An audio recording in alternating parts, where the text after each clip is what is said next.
नमस्कार। आज हम बात करेंगे कुछ कॉमन ट्रिगर्स के लिए या कुछ कॉमन फैक्टर्स जो सर दर्द और माइग्रेन के अटैक्स को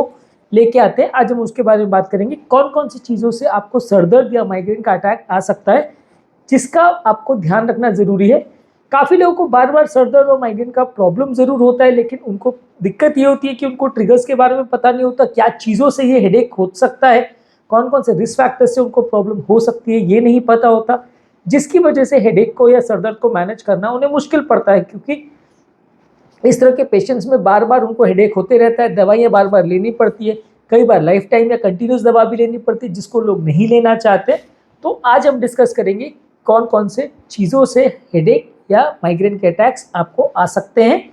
टॉपिक पर जाने से पहले जो लोग हमारे चैनल पर नए हैं उन्हें रिक्वेस्ट करूँगा कि चैनल को सब्सक्राइब करें, वीडियोस को ज़्यादा से ज़्यादा लाइक और शेयर करें। हेडेक के ट्रिगर्स में सबसे इम्पोर्टेंट स्ट्रेस पॉइंट या ट्रिगर पॉइंट आपका दिमाग की स्थिति है या आपकी मनस्थिति है। जितना ज़्यादा माइंड में स्ट्रेस होगा, जितना एंजाइटी होगा, जितना टेंशन होगा, उतना ज़्यादा आपको हेडेक या माइग्रेन होगा। अगर आप इससे बचना चाहते हैं तो आपको मेंटल स्ट्रेस को कम रखना है, दिमाग में तनाव या स्ट्रेस की स्थिति या एंजाइटी की स्थिति को कम रखना है। ये करने के लिए आप योगा, मेडिटेशन, प्राणायाम, डीप ब्रीदिंग एक्सरसाइज या ऐसा कुछ कर सकते हैं, जिससे आपको अपने मेंटल स्ट्रेस फैक्टर्स को कंट्रोल करने में मदद मिलेगी और दिमाग में घूमने वाले ये स्ट्रेस के हार्मोन्स कम हो जाएंगे, जिसकी वजह से आपको सर दर्द होने का चांस कम हो जाएगा। तो यदि आपको सर दर्द से बचना है तो मेंटल स्ट्रेस को कम रखिए। इसके अलावा हार्मोनल चेंजेस फीमेल्स में होते हैं, वो भी कई बार हेडेक या माइग्रेन को ट्रिगर कर सकता है। बॉडी में फ्लक्चुएशन अगर एस्ट्रोजन लेवल्स का होता है फीमेल पेशेंट में, जैसे मेंस्ट्रुअल पीरियड में यानी मासिक जब आता है तब, प्रेगनेंसी के दौरान या जब मासिक आना जाता है, मेनोपॉज जिसको बोलते हैं, उस फेज में जो बॉडी में एस्ट्रोजन लेवल्स का फ्लक्चुएशन होता है या चेंजेस होते हैं, उसकी वजह से भी आपको सर दर्द या हेडेक हो सकता है। कुछ फूड प्रोडक्ट्स हैं यानी खाद्य पदार्थ है जिससे हेडेक हो सकता है, जैसे कि रेड वाइन, चॉकलेट, एज, चीज़, प्रोसेस मीट्स जिसमें कि नाइट्राइट्स और नाइट्रेट्स होता है, कैफीन जो कि चाय कॉफ़ी वगैरह में बहुत ज़्यादा होता है, और कुछ फूड्स जैसे कि नूडल्स वगैरह जिसमें मोनोसोडियम ग्लूटामेट करके एक एडिटिव डाला जाता है टेस्ट के लिए या फ्लेवर के लिए। ये चीज़ें माइग्रेन को ट्रिगर कर सकती है, तो आप इनको अवॉइड करेंगे तो ज़्यादा अच्छा है। रेड वाइन, चॉकलेट, एज, चीज़, प्रोसेस मीट्स, कैफीन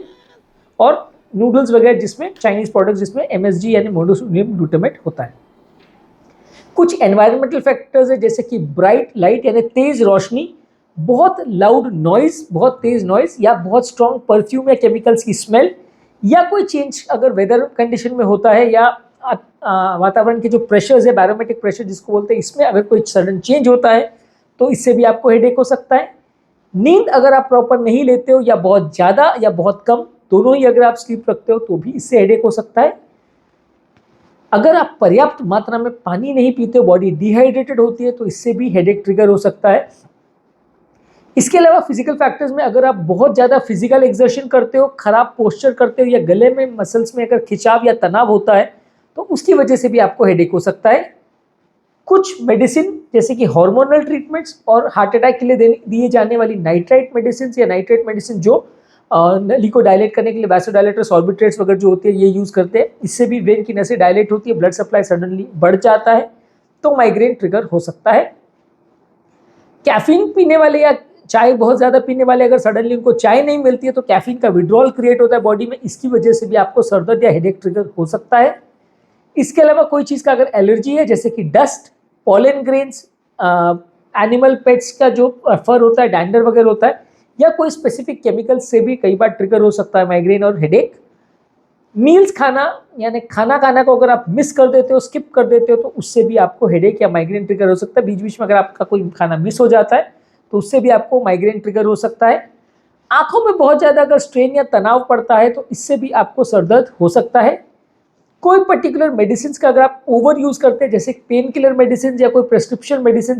ये सब चीज़ों को आप ओवर यूज़ करते हैं तो इसकी वजह से भी ब्रेन का मेटाबॉलिज्म एक तरह से गड़बड़ा जाता है, इससे भी आपको हेडेक हो सकता है। हार्मोनल कॉन्ट्रासेप्टिव पिल्स जैसे कि ओरल कॉन्ट्रासेप्टिव पिल्स जो लोग यूज़ करते हैं, बर्थ कंट्रोल पिल्स जो लोग यूज़ करते हैं फीमेल पेशेंट्स में, उनमें भी माइग्रेन का हेडेक हो सकता है। कुछ सेंसरी स्टिमुलस जैसे कि बहुत स्ट्रॉन्ग स्मेल, बहुत ब्राइट लाइट, बहुत फ्लिकर करने वाली या चेंज करने वाली लाइट, बहुत क्राउडेड एनवायरनमेंट में अगर आप जाते हो तो ये सब कारणों से भी आपको हेडेक हो सकता है।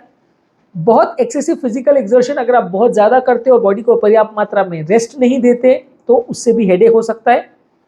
रूटीन्स अगर आपके चेंज हो जाते हैं बहुत ज़्यादा, अगर आप दिन में सोने वाले हैं सडनली रात को सोते हैं, रात को सोने वाले दिन में सोते हैं, या लॉन्ग डिस्टेंस ट्रैवल करते हैं, जेट लैग वगैरह होता है, वैसे केसेस में अगर आपका रूटीन सडनली चेंज होता है, सोने का टाइम, खाने का टाइम, ये सब अगर चेंज हो जाता है तो भी हो सकता है। कुछ इमोशनल फैक्टर्स जैसे बहुत ज़्यादा एक्साइटमेंट हो, फ्रस्ट्रेशन हो, या सडन आपको कोई कारण से दुख वगैरह हो जाए तो इस कारण से भी सर दर्द हो सकता है।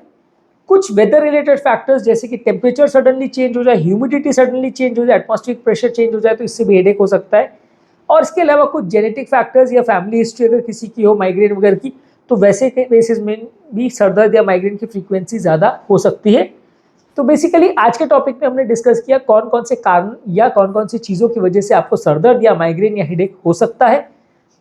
डिस्कस करने का बेसिक पर्पज़ ये है कि इन चीज़ों को अगर आप प्रॉपर्ली अवॉइड करेंगे तो आपको हेडेक या माइग्रेन होने का चांस कम हो जाएगा। इन चीज़ों को आपको अवॉइड करेंगे तो एटलीस्ट आपको दवा लेने की रिक्वायरमेंट कम हो जाएगी। इसमें मेंटल स्ट्रेस है, हार्मोनल चेंजेस है, कुछ खाद्य पदार्थ जैसे रेड वाइन, एग चीज़, प्रोसेस्ड मीट्स, कैफीन और फूड जिसमें मोनोसोडियम ग्लूटामेट होता है,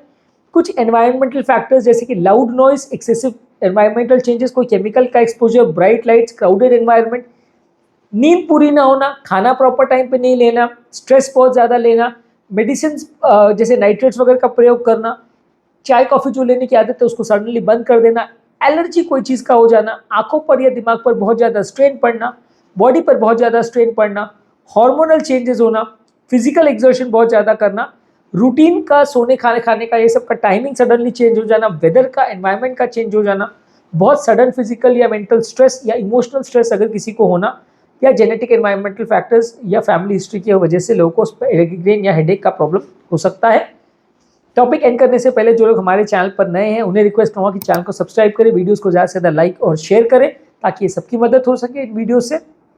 जो लोग हमारे चैनल पे हेडेक से निपटने के तरीकों पर डिस्कशन चाहते हैं या हेडेक से के लिए क्या क्या चीज़ें इफेक्टिव है, कौन कौन से टाइप के हेडेक्स चाहते हैं देखना चाहते हैं उस बारे में, तो उसके लिए हमारे चैनल पे वीडियोस अवेलेबल है। इनका लिंक मैं कमेंट सेक्शन और डिस्क्रिप्शन बॉक्स में छोड़ दे रहा हूँ, आप उन्हें चेकआउट करिए तो आपको काफ़ी कुछ नया जानने और सीखने को मिलेगा।